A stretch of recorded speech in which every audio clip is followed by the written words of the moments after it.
Paul, congratulations. It's a real pleasure working with you, being a part of your transformation and everything that you're creating. We're back. This is our fifth video. Which one is this? 73rd. This is our 73rd video. Last week, we talked about the beginning of recovery versus post-crisis period. Chapter 1, chapter 2, moving on chapter 3s. Yes.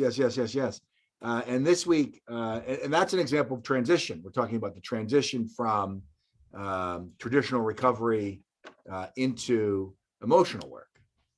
And that's our focus of this week, to explore the transition and what becomes possible for people who are willing to take on what we are seeing as the next stage of sobriety, the next stage of training, so to speak, that exists out of one's commitment to sobriety, which is what you're calling chapter 3. I love it. You are the experience, you are the results that chapter 3 can and does provide for people. And so for me, what's most important in this video is two things. One, that we are clear enough with regard to transition and what transition looks like, along with you, or, we, us, you could say, having the listeners really get what's possible for them, which means you sharing in a way that they get it, in that you are the experience, you are the results. You've created the results, you're continuing to create results. Okay. So with that being said, let's begin with recapping chapter 1, chapter 2, really bring folks into the value for avoiding and then the consequence of avoiding. Let's play that game first, unless you want to go in a different direction. And then we'll talk about. Yeah, no, I think this, I'll, do a quick recap. So again, of course, thank you for tuning in, and thank you, Pete, for having me again. This is starting to get that ball rolling, and more people are starting to get involved and see this, and it's very important to me. I love being the crash test dummy, the guinea pig. I always thought, why not me? I might as well go through it first. Probably the first time in my life has actually been good, instead of me just being broken and battered and people saying, oh, I won't do that. That dumb guy did it. So now I get to actually show that shit works. I'm not the dumbest guy in the room, but so yeah, chapter 1, right? Chapter 1, you choose to get sober. That choice, it's that beginning of that first journey, making that choice. It doesn't always work out great. Sometimes it stutters, but as you go, you catch some, you get AA, church groups, something gets you that next step. Chapter 2 begins and chapter 1 ends when you're not immediately going to relapse every day, or you have this calm chaos in life. That's when we start learning how to set routines and safety, and and throughout chapter 1 and then into chapter 2, it's all avoidance. We're all learning how to avoid. We learn that avoidance has led us to chapter 2. Without avoidance, we don't get chapter 2. And so it's ingrained in us in recovery to avoid, and set a routine. Literally the opposite of what we were doing. And addiction is routine is the opposite of addiction for many of us. And so that chapter 2 turns into the last chapter for a lot of people when they don't see anything else. And that's unfortunately where the state of recovery is, in our point of view, myself for sure, as an experiencer of that. And last video, we really explained how important it is for TMD, for this process of TMD, the community, to give that experience to the person in recovery, that there is more than just avoidance. Avoidance isn't everything. And that's that's where chapter 3 starts. And there's a value for avoidance. And I know we spoke to that in the past, and so I'm reiterating that now. The beginning of the recovery, it is necessary to build routines and to build patterns that empower you to drive sobriety. So avoidance, and let's develop avoidance. We're avoiding family members initially that lead us to hurting.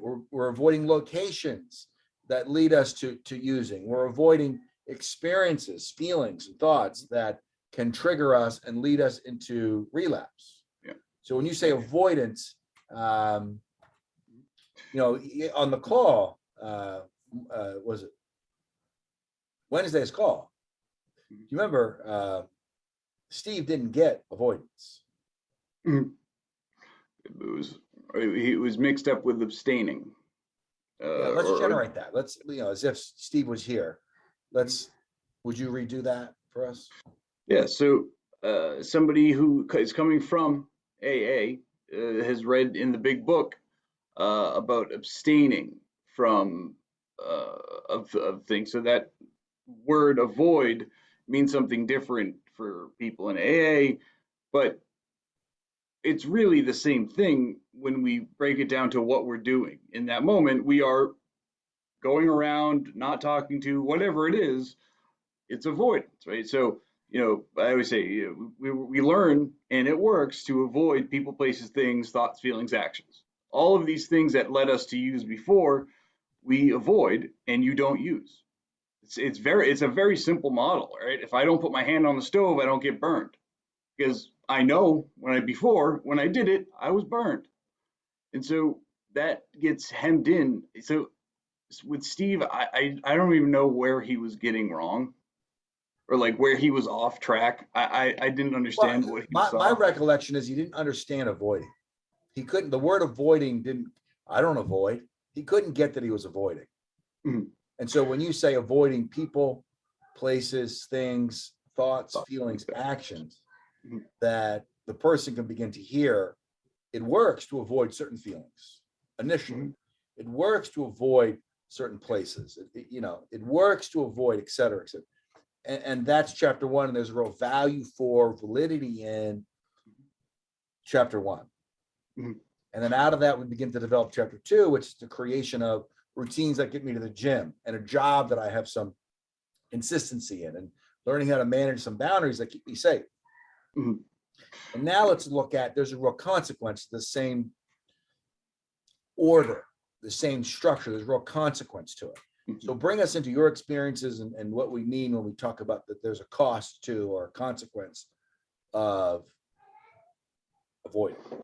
Of course, yeah, of course. You know, that's 100% right. We have this idea that because it's not just a theory, we have, I've lived that avoidance led to safety and safety led to sobriety.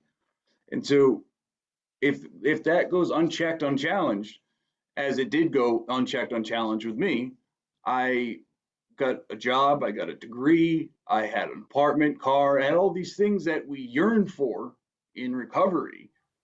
But I had, there was no one in my life that was supportive that wasn't family. I had chosen this safety of routine, the safety of avoidance that, you know, much like Stephen, didn't look like avoidance. I was going to school. I was a therapist. I was talking about feelings, but avoidance is way more in depth than just not doing something. Avoidance, I was avoiding people because I was avoiding pain or I was avoiding, I was using the trauma and really good justifications and rationalizations to not feel. And that's just perpetuated more and more and more. And so the idea of safety, which I always try to put the air quotes for, because again, it works for a while, but after a certain point, it's like calves and or not calves, veal, right? You know, you put them in this box, they can't grow. And so when you're a baby, that box is fine. Like it fits, it's nice, it's comfortable. But then you start growing, and like, holy crap, like I can't stand up. Like the box that was so comfortable a year ago is now painful. Wow. And that's, I just got that too. That's a really good Yes. example of what this is this idea of, it's Yes. like if I, here we go. if I had, I'm 6 years old and someone built me a house, that's great, but I'm 10 now. I don't fit in the house anymore. The house is perfect. It's built to perfection. Everything's great for that 6-year-old, but not a 10-year-old, not a 20-year-old. And so now you're expected to thrive in a place that was not built for 10, 15, 20-year-olds. Yeah. And that's what sobriety is in today's recovery work, is this model, AA, 12 steps, church groups, support groups, largely therapy, recovery groups. These models are based on that early stage, that chapter 1, early chapter 2, and that's it. That's where all this avoidance and safety is taught, but we're not taught anything else. I was not taught that you need to move. After something doesn't fit, you stop wearing it and change into something new. And the reason I didn't, for a lot of reasons, was 1, avoidance, 2, I didn't have that guidance, and 3, I didn't know, or there is no knowledge that there is another thing to change into.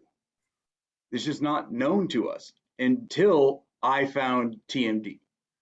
And that's where I learned that there is something new. There is another, there is a house I can move into that's roomier, that makes more sense for someone who is 6 to 7 years into sobriety and still avoiding. And that's what I was doing. I was avoiding, I was still playing it safe, where everything should be, I should be happy, I should be doing well because I have everything. I've done everything I was doing. Yeah. I never risked my sobriety. So why am I not happy? Why am I dead? Why am I miserable? Why am I literally alone? Right. No significant other, no friends, no, families, hundreds of miles away, all by choice. Yet at the time, it wasn't choice. It was all these things made sense. But in reality, it was avoidance. But the rationalization made sense. So that's really where we come to in this video. We kind of move our way up to that transition now from avoidance. This is the only thing I know to, is that something different? And TMD is the different. TMD is the new house. TMD isn't the new house. It's the idea of a new house. This is more. There is something else now. And yeah, so I would say that TMD is creating the opportunity for people to build that new house, whatever they choose for that new house to be. We're talking about that creative process, adding the creative process to our sobriety. Yeah, I get it. That was great. Yeah. I'm gonna write that down. Gonna write that one down. Yeah. Look, man, a lot of our speaking, I don't think people know, is original. It's being invented now. Your experiences as you participate in TMD correlated to your recovery. You're seeing recovery in a whole new light, right? You're seeing what's possible for people who choose recovery. Mm-hmm. And that's why I chose to be here. That's what, I'm inspired by what's possible for people. And so I'm bringing a curriculum that generates space for people to access possibility in their lives. I'm bringing this curriculum to a community of people, a group of people, a group of sober people, a community of sober people who don't know that they don't know that there's more. Yeah. And you are accessing that more. You are making known that more is possible. Yeah. I think what's really cool is people watching these videos are literally watching me go through this, right? For those of you who watch this, are watching right now, you're seeing me go through this process and really the guinea pig of this thing, right? I can't stress that enough, is I'm really living this, like Pete said, this isn't scripted, obviously. We're not, going off of some, robotic scheme. We're doing this as I'm still learning, as we do these processes together, as Pete's still learning, as the community is now starting to grow, and we're starting to really see this growth, and I'm starting to feel it. You're seeing this happen in me, right? And I really can't stress enough the meaning of getting this to the world, and this, the idea of safety made sense, right? It got you to where you are today. That's fucking great. And I'm not saying that we shouldn't use safety or avoidance. You need to avoid, jumping into a fucking the pit at the zoo with the gorillas. I would avoid that. I would go the long way. But we can't avoid thoughts, feelings, people, places, thoughts, feelings, actions forever. We just can't. And Well, we can't avoid the creative process. You could drive to the gym the same way every day. You could have the same job, et cetera, and stay sober. And inside of that, at some point, people are, and what I'm noticing is that people have lost access to the creative process, which may be why we're here. If you take all animals, right, all mammals, animals, we're not the highest, you put us in the jungle, we'll be dead in days. We're not the most powerful, but what we have access to is inventing a gun or inventing a bike. And then all of a sudden we arrive at the top of the food chain. So it's our capacity to invent that puts us at the top of the food chain. So if you're no longer accessing what could be, if you want to say God-given right, which is to invent something or to create, if you're going to throw that away, well, you're no longer at the top of the food chain. And so what's that going to feel like? Well, that's going to feel like shit. You're going to feel dead, depressed, anxious, scared, so forth and so on. So there's no, in my mind, secret as to why people are where they are 3 years after sobriety. You're dead. You're dead because you've lost access to what something that's been given to you, either by yourself or by a higher power, if you choose to hear that, is you have access to truly creating your life.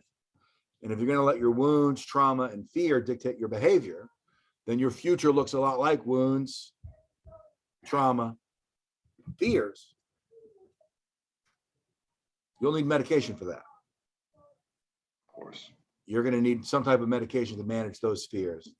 And that's literally what's occurring. What I'd like to do now is bring up a model, develop the model, and then come back and talk about your experiences as you've transitioned into the creative process and what that's like, what that is like for you. Of course, yeah. Is there anything you want to say or add before I do that? I think, a really beautiful sentiment is that idea of creation, and that what it is, that frontal lobe is what separates us from every other animal, is that ability to not just see a blunt object as a blunt object, but see the flint next to it, put those two together, make a spear, and now we have jumped up that peg. And then we start seeing that a wheel is better than just walking, and we jumped up another peg. And the idea of staying in safety and not taking that risk means being creative is being at risk. Yes. You cannot create and not be at risk. Correct. They are two diametrically opposed states of being. Correct. And so in order to create your life, and we all talk about all these great things we want to do and happiness and creation, well, you're not going to fucking do that in a fucking helmet, right? You're not going to do that sitting inside and hoping, like my grandfather always said, Paul, shit in one hand, wish in the other. And that's what you're doing when you're hoping the world changes for you, and you're not fucking doing the work to create a changed world. And that's what I did for years. And so I really liked how that idea of creation and risk, that's fucking beautiful. So yeah, I wanted to add that before we moved on, but yeah, this is a good model. So if you look at, building off of, for me, what's real is this interaction. That model is bullshit. But in any case, you're describing emotional capacity when you were speaking to that creation is risk. And if I haven't built my emotional capacity and I take that risk, I will use every breakdown, every failure as a vehicle to rationalize why I shouldn't have taken that risk in the first place. And then you're left unable to create anything in your life. So when you use the creative process as an opportunity to transform emotional capacity, you have somebody who's turning every breakdown in life, every failure in life into opportunity. How goes it?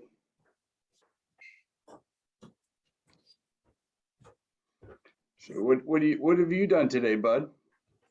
We were just playing a game upstairs. What game? Like, did you watch Scooby-Doo? Oh, I've watched Scooby-Doo. I love Well, Scooby-Doo. I was Well, the model that I was talking about a minute ago, this is it here. This model, I'll describe it. And then Paul, what I'd like for you to do is to bring us into your experiences of operating above the line, above the green line here. Of course. Oh, my handy spotter. You break the model into two parts. So you have above the line and below the line. Below the line, what we have is avoiding or abstaining. And then we have levels of addiction. Level 1, physical addiction, drugs and alcohol. Level 2, behavioral addiction.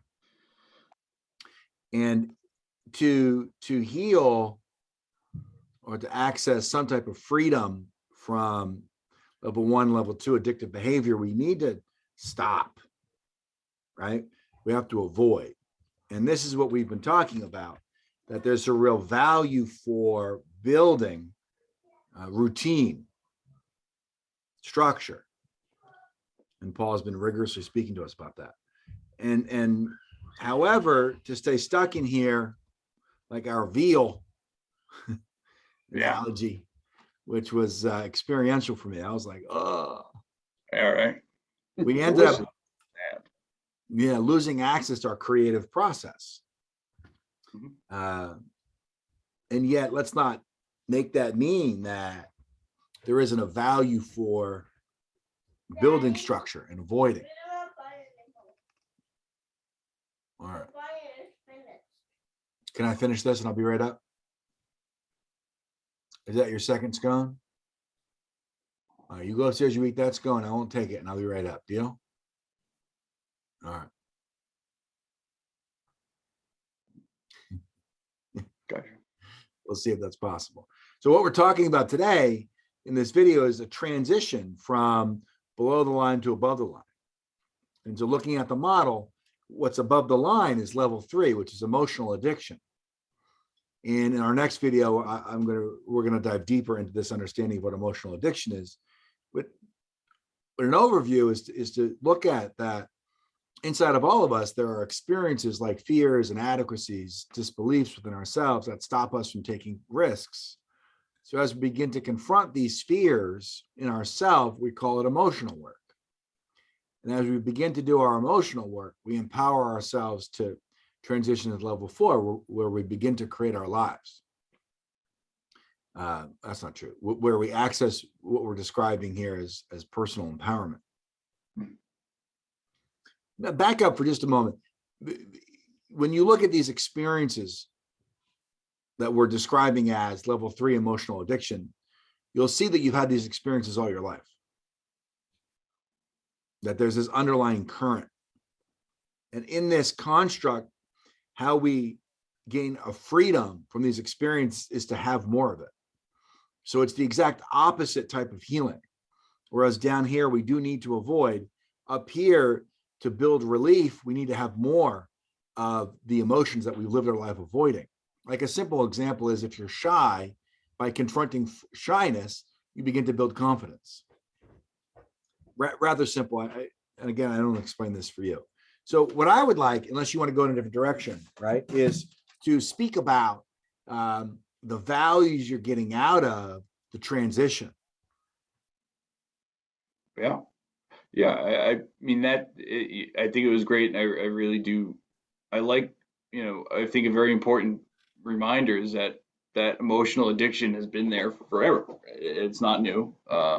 This is something that we might, as we get past chapter 2 and we start doing late chapter 2, chapter 3 work, we start seeing this emotional addiction has been there since since you were born, right? It came from the family, it came from different things. So is that the cat?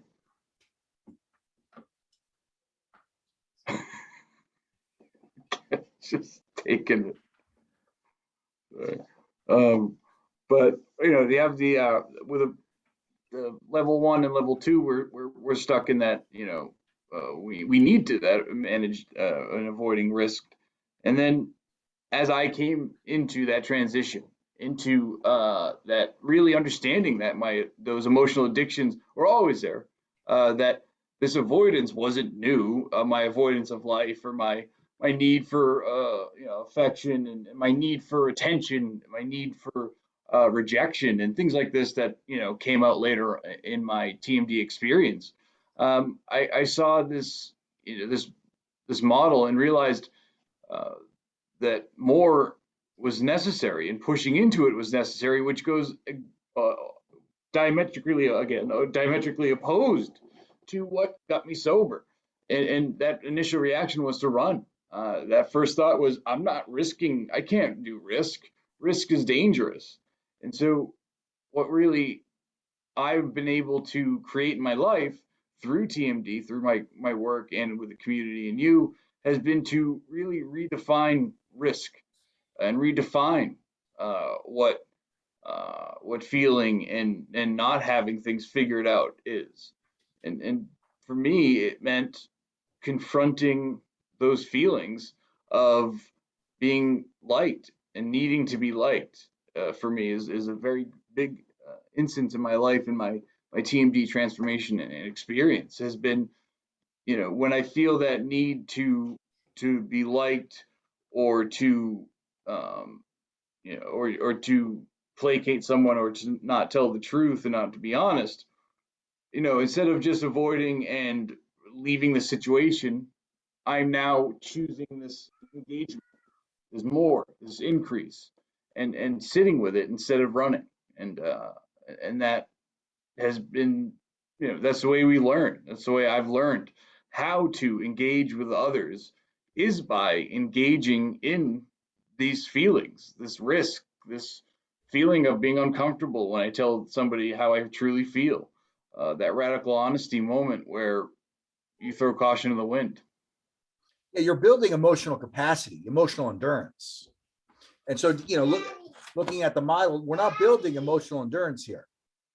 We're beginning to build an emotional endurance up here above the line.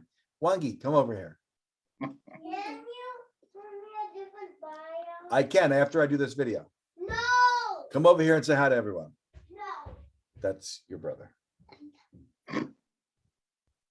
Emotional endurance, emotional capacity is what you're talking about. Yes. And so share with the group, again, unless you want to go in a different direction, what it's like for you to build emotional capacity. Risk equaled using. Risk equaled bad. It just did. So when I started to do the work in TMD and build this emotional capacity, it was risk. And so every time I felt fear, or that drive to avoid, that risk started coming up, and that equation of risk equals bad was loud. But just like working out, you're not as sore as the next day after doing it for a month. So, getting in these radically honest moments where I had to build and sit with the fear and this uncomfortableness, and really acknowledge it, but that more and increase and do the opposite of what I did to get sober. I realized that risk does not equal bad all the time. Sometimes it does, but that discernment between actual risk and my programming telling me there's a risk are two very different things. And that's the beauty of that emotional capacity that I built and still build in that level 3 and up in that second section. So yeah, this is a very good description of what we do in TMD, and what I've been accessing in TMD. All right, here's a model. So we're talking about emotional capacity. So you take two circles, and capacity is size, right? Take a water bottle, gallon. How much it can hold. What's that? How much it can hold. How much can hold you? The volume, what's inside capacity. So let's say your experience of anger is here, the outside circle. And your capacity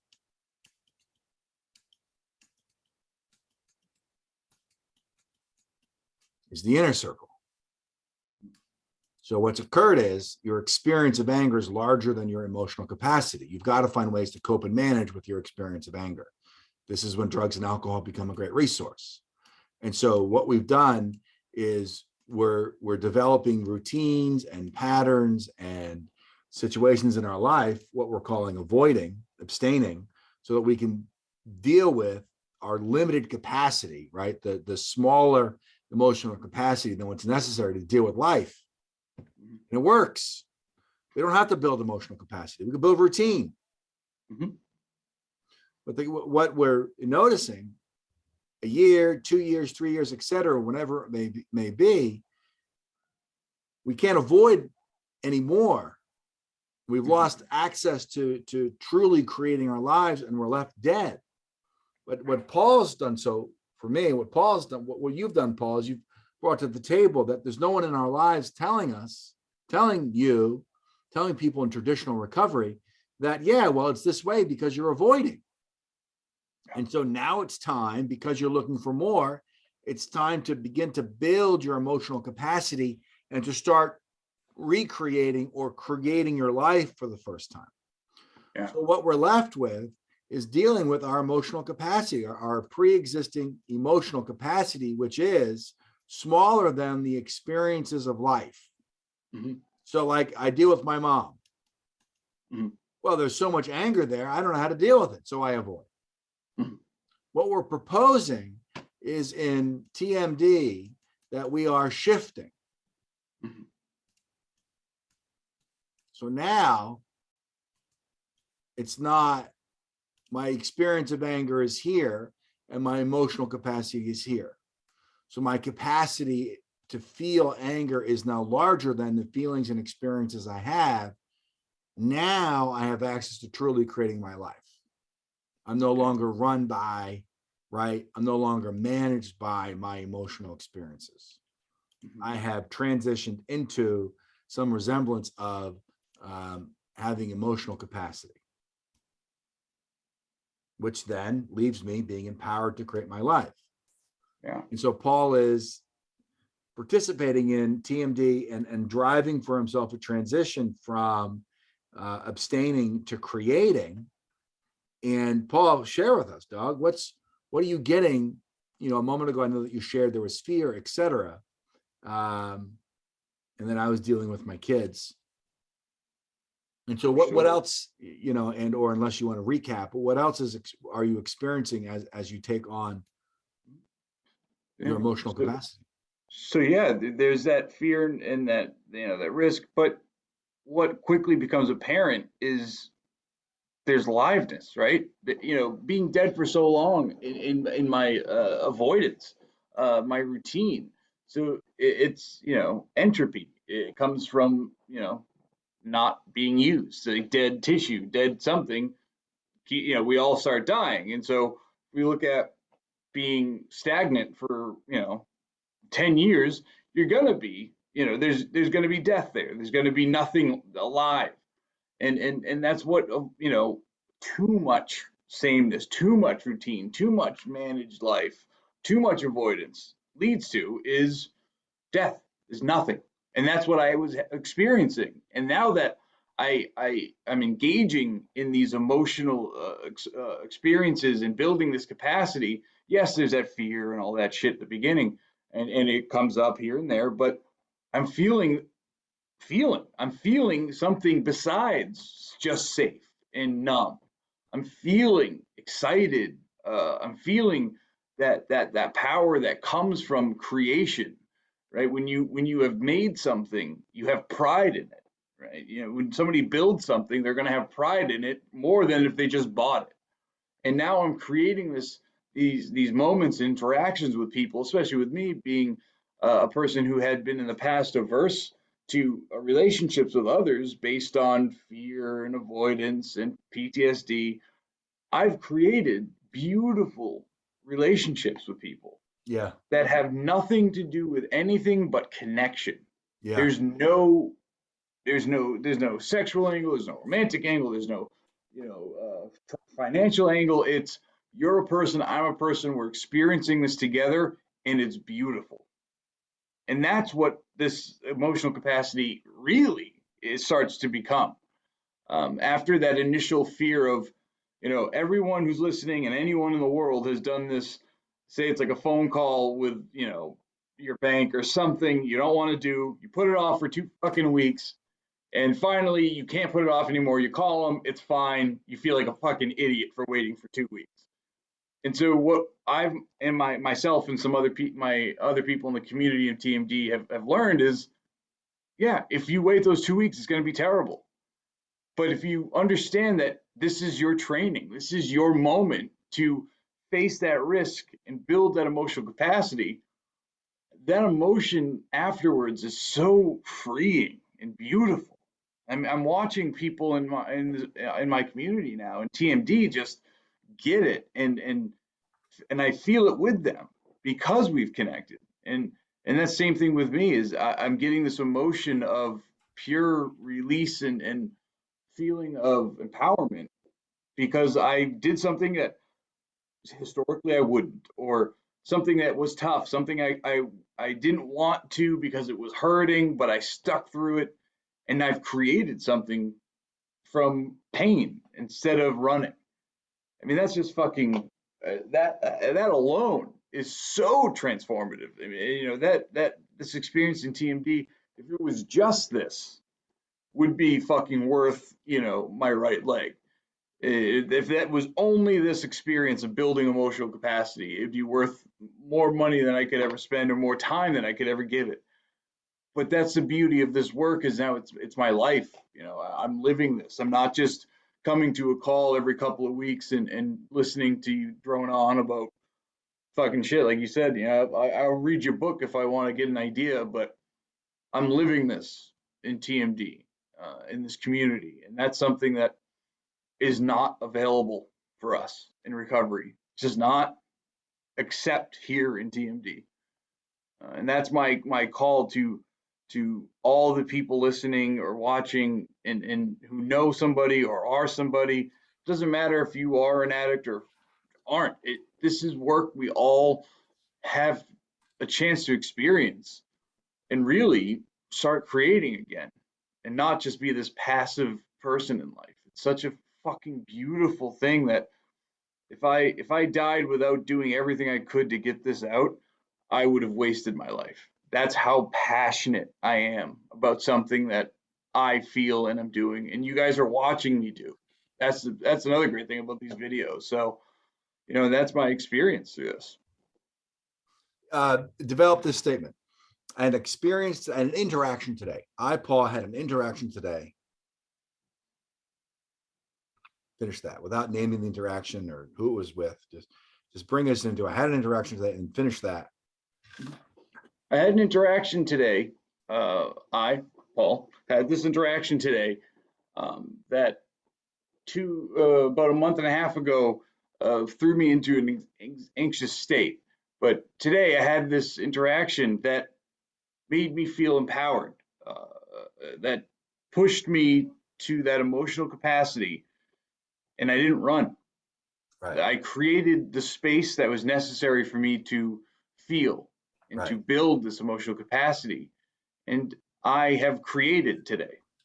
I have experienced life today and experienced that second stage. And that's something I've done today. Yeah. Whereas in the past, you would have avoided and found a way to avoid. And as you were describing it, this experience with me earlier, you were sharing that as you were sitting there having the interaction, that you heard thoughts that would lead you away from the interaction, and that you chose not to listen to those thoughts, and you chose to actually create an interaction when the reality, the people you're operating with would have certainly have helped you go in the direction of not engaging. Of course. Right. Yeah. So you didn't listen to your thoughts, you didn't listen to your feelings, and you listened to your commitment. You listened to your agreements, and you allowed your commitment to your agreements to dictate your behavior, versus listening to the thoughts and feelings, thoughts in your head, feelings in your body, and letting those dictate your behavior. And so you worked through thoughts and feelings, and you were left feeling alive, like lit. Like lit. I mean, literally. Yes, I mean, that was, you're right. And that thought of like, dude, just, you don't need to bring this up. Just, you're fine. They'll never know. You're good. And they would have let me leave, and nothing would, no one would be none the wiser, except me. And I would do the pattern that I've done my entire life, where I'd kick myself and I would blame the situation, and I Right. would continue to avoid and stay safe and dead. But now I heard those feelings, said, shut the fuck up. I had made a commitment here. This is not something this is not a danger. We're building something, and go away. And continued opposed to all of that. And that's something that we don't do in recovery, that I didn't do in recovery, was have this commitment that meant something to me in my community, and kept driving through those voices, through those fears and feelings. Emotional capacity. Built and building that emotional capacity. Right. And you want what's possible for you in your life, and you've got to confront your emotional capacity. It's true for all of us. Every single one of us. You want a relationship to work. You want a career that leaves you feeling inspired. You want to wake up feeling inspired, alive in life. And you've got to work on all the programmatic thoughts and feelings that stop you from or enable you to avoid confronting fears. Yeah. 100%. It's just that simple. So this document, I don't know, are we able to upload this to YouTube? No, right? People can't download this. They would have to message one of us. Okay, you message us and we will email you that model. And that model is, it's quite a model. I mean, there's more there. We're going to develop it next week. But that model, there's some power to that model. We start to live it. Paul, look, great work, man. And you know what makes these videos powerful isn't the shit that I say, but it's the experiences and the results that you're creating in your life. And somehow, you know, it's up to us, right, to interact with the world in the way that they can begin to get that there's more after choosing sobriety and having access to long-term sobriety, that there's more. If you're left feeling anxious and dead after being sober, I don't mean 5 days, I mean 5 years, then it's time for you to access your creative potential. 100%. Yeah. To clean up today's call. The video. Oh, I just want to make sure I was good there. Yeah, I you know, and yeah, my experiences, my journey through this is very powerful, and I acknowledge myself for something that I could never have in the past, and that Right. the fact that I can is that expansive emotional capacity, allowing it and giving myself the room to do so. And you know, it is my experience, but you know, if you're not setting up the tee, I'm not hitting the ball. So you know, it's very important that you know you're acknowledged as well for giving this to me, giving me this the choice. And then it's, you know, you can only do so much, and I have to do the rest. But it's still that 80-20, the 20 has to be there. And so I appreciate you and what you're bringing to this problem, to my community of people in sobriety and veterans and just the world. And so I'm excited to continue to do this and show everyone watching and the few people in the future what is possible, and that you're not just fucked if you've gotten sober and you're miserable now. You're not just fucked, or you're not doing it wrong. You're doing it right. If you're miserable, you're probably doing it right. Right. So like, listen to some people who've gone through this, and don't believe us. Don't just take our word for it. You know, we don't want that. We want you to fucking experience this.